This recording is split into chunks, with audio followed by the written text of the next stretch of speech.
इयत्ता तिसरी परिसर अभ्यास धडा 14वा स्वयंपाकघरात जाऊया या धड्याचे स्वाध्याय. प्रश्न अ, काय करावे बरे? स्वयंपाकघरात कोळशांची शेगडी वापरल्याने भिंती काळ्या पडलेल्या आहेत. उत्तर, स्वयंपाकासाठी गॅसचा वापर करावा किंवा स्वयंपाक घराला खिडक्या ठेवाव्यात. आ, जरा डोके चालवा.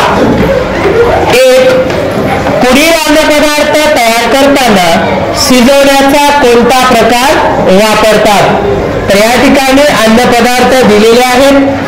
ढोकळा, आमटी, करंजी, थालीपीठ, बासुंदी आणि रस्सा.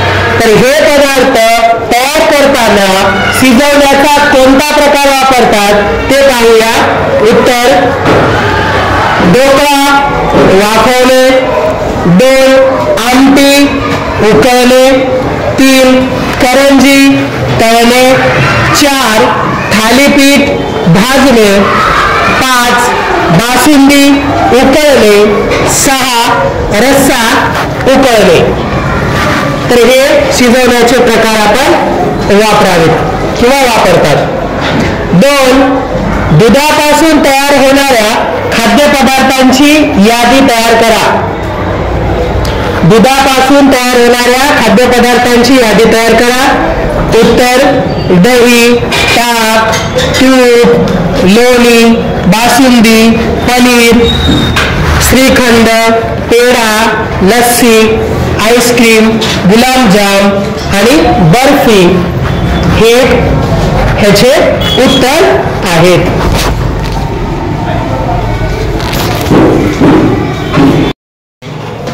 3. हरभरा वापरून कोणकोणते अन्नपदार्थ बनवतात? उत्तर, हरभऱ्यापासून फुटाणे, उसळ, पुरणपोळी तयार करतात.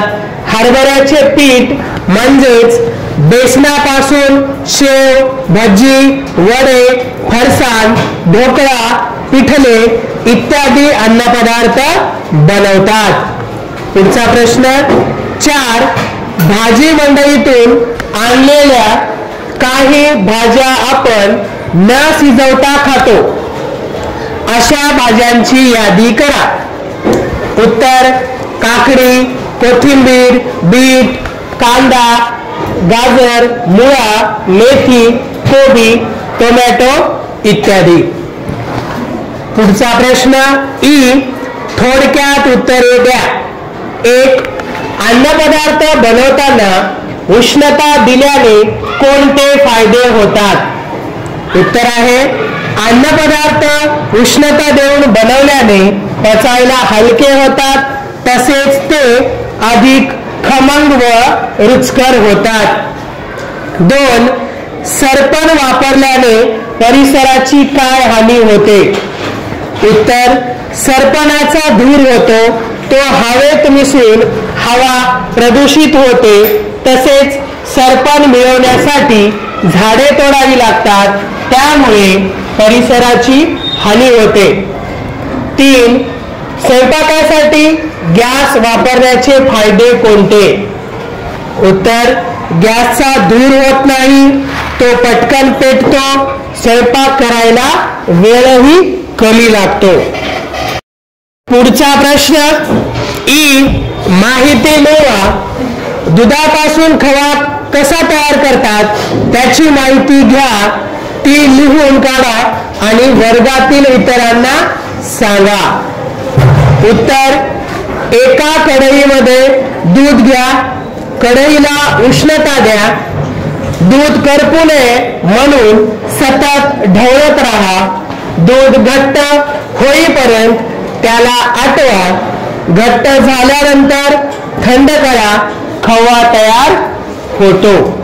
तर अशा पद्धतीने या धड्याचे संपूर्ण स्वाध्याय सुंदर अक्षरामध्ये लिहून काढा आणि वाचन करा.